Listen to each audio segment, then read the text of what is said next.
avais prévenu, il y aurait un bonus, comme d'ailleurs à la suite de chaque épisode.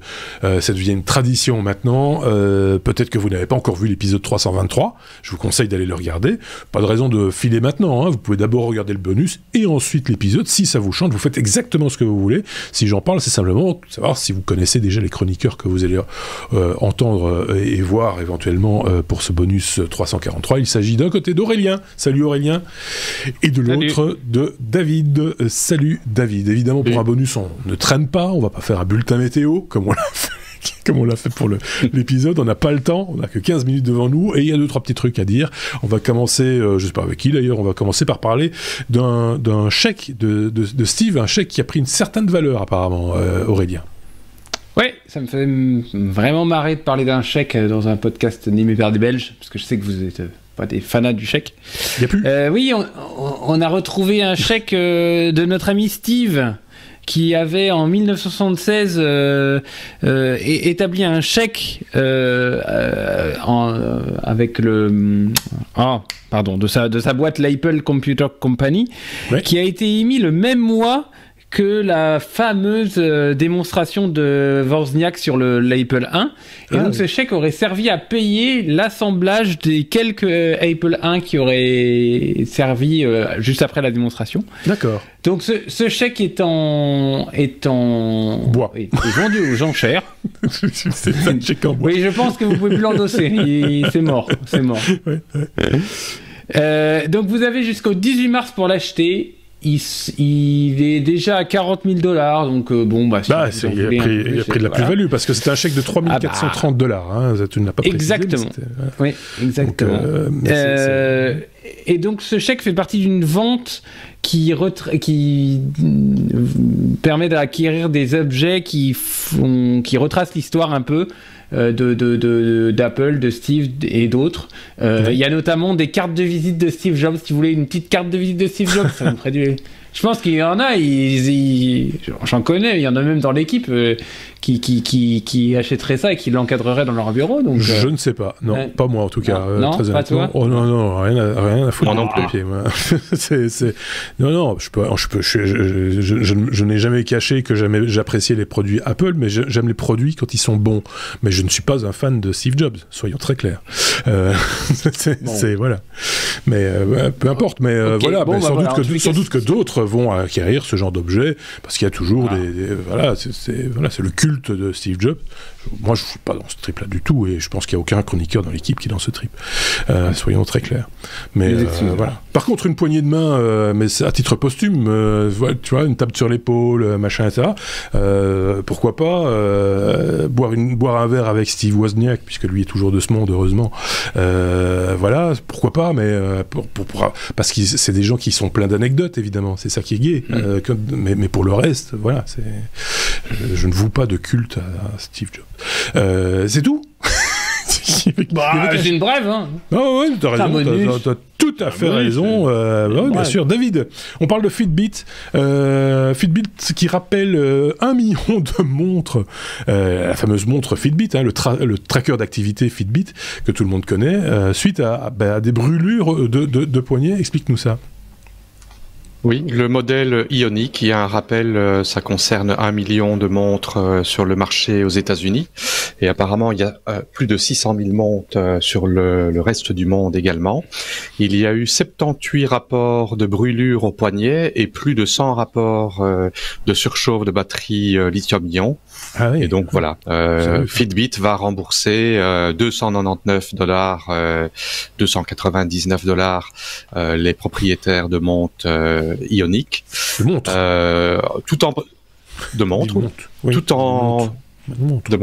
Montre. Oui, il y a un R. Tout en... Mais ça, c'est peut-être l'accent namurois, je sais pas. C'est possible. L'accent namurois, mais très côté asiatique. Non, mais c'est comme un tigre. Ah oui, c'est ça. Mais ça, c'est plutôt du côté de Liège. En 3 lettres, un animal féroce, c'est un tigre. Voilà. Bon, je reviendrai dans 10 minutes. Hein. C'est un cours d'accent belge. Ouais, je reviens dans 10 minutes. Bon, blague à part. Donc, ils ont quand même dit, ben oui, mais ça ne concerne que 0,01% de nos montres. Il n'y a pas eu de mort et ce n'est que 78 petites brûlures. Ouais, enfin, bon, c'est quand même. Bon, malgré tout, ce n'est pas rien quand même. Ce qui me faisait un peu peur, parce que tu me dis, brûlure, et effectivement, c'est un peu inquiétant, parce que c'est dû à la surchauffe de la batterie. On aurait pu imaginer aussi que le bracelet soit mal adapté, tu vois, qu'il y a un problème d'irritation ou d'allergie au bracelet, ça peut toujours arriver, hein, voilà. Ou là, c'était quand même beaucoup plus... on le retire, on le pose sur la table. Et ici, une surchauffe batterie, c'est quand même des batteries qui ont cette fâcheuse tendance à brûler longtemps et fort. Et donc, et même si c'est d'une batterie de petite taille, ça reste quand même de l'ordre de l'inquiétant. Je sais pas ce qu'en pense Aurélien là-dessus. C'est pas. Comme on peut payer avec sa Fitbit, je me demandais si c'était pas la carte bleue qui est cramée, mais. Non, c'est pas ça. Non, ça c'est pas du tout. Pas ça, okay. Et je suis assez étonné parce que je l'avais pas vu ce modèle-là. Je le trouve pas beau. Voilà, je le dis comme ça en passant. Une question de goût. Hein. Il est pas pote avec Steve, il trouve que les montres c'est pas cool. Oh là là. Oui, je la trouve pas jolie. C'est rabat-joie depuis qu'il est revenu. Je la trouve pas jolie, quoi. Enfin, donnez-nous votre avis. Moi, je la trouve pas spécialement. Je la trouve un peu. Elle est fort carrée, quoi.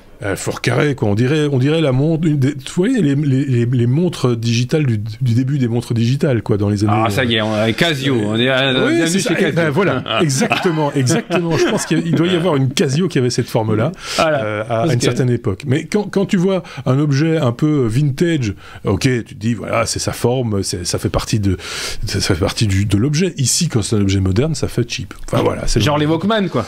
Oui, c'est ça, genre. Tiens, justement, Aurélien, puisque tu as la langue bien pendue dans ce bonus, on va parler de recharge, mais de recharge par induction, et pas de n'importe quoi. On va griller des chats. Oui. Ah bah là, j'ai vu ça. Vous savez que j'aime l'électricité électromagnétique. Oui. C'est comme ça. C'est un peu mon truc. Oui. Et là, je vois une boîte qui s'appelle Wetricity.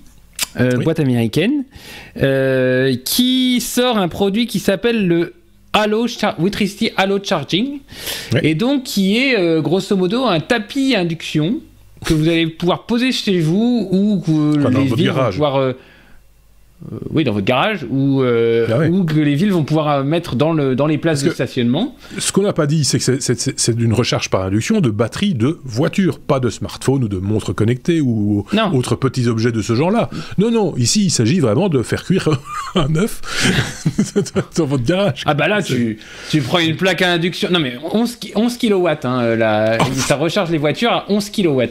Ce qui est quand même assez proche d'une recharge filaire, enfin par un câble. Oui, c'est pas c'est 11 kW tenant compte des pertes ou pas je sais pas, c'est la puissance absorbée ou la puissance restituée. Oui, c'est ça. Mais donc si je peux exposer mon sujet un peu. Non. Bon, d'accord. Vas-y. Donc vous pourrez installer sous votre véhicule électrique, pour l'instant il n'y a que la Tesla Model 3 qui est compatible, un plan que vous allez mettre sous votre voiture et qui vous permettra, lorsque vous arrivez et que vous garez au-dessus du tapis qui sera dans le sol, posé dans votre garage ou dans les places de stationnement de votre ville favorite, de faire de la recharge sans fil.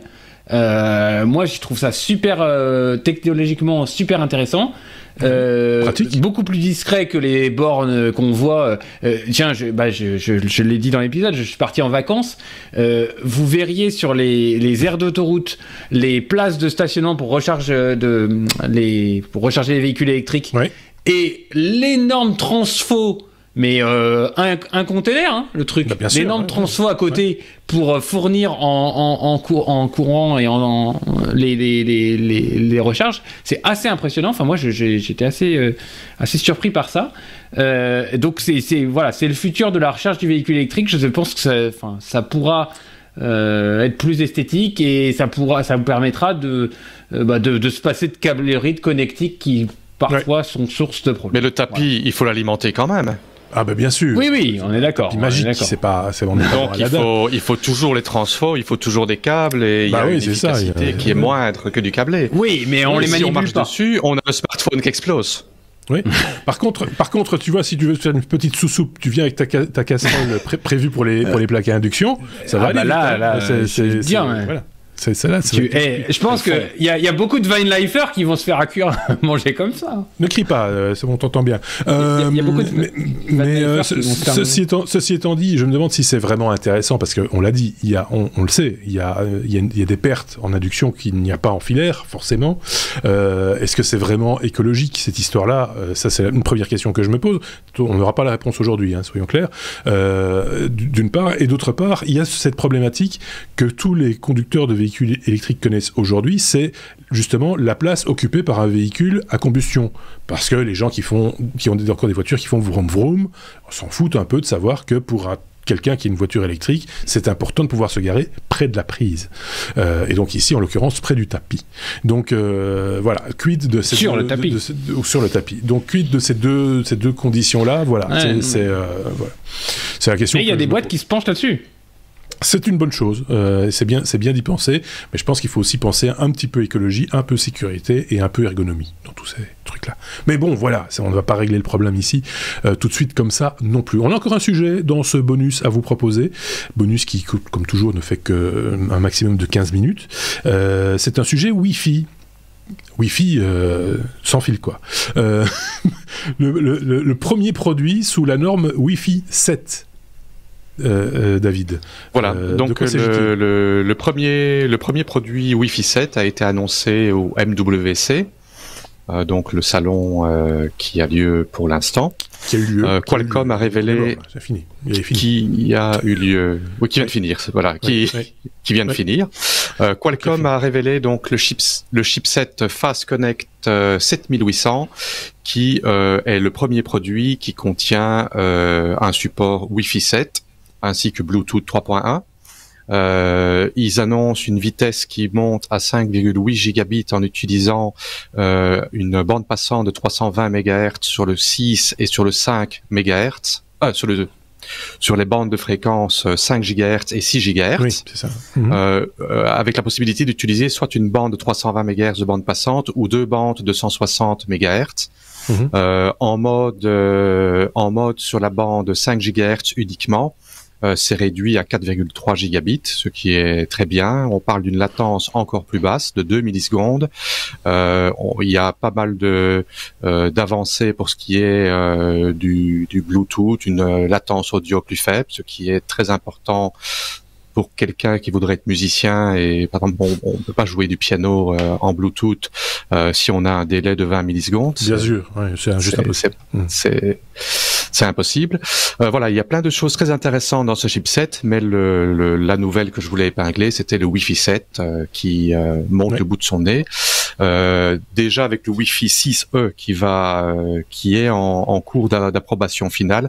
Le Wi-Fi 6E, c'est le Wi-Fi 6, sauf que il est sur une bande de fréquence à 6 GHz. Donc il pourra utiliser le 5 GHz et le 6 GHz.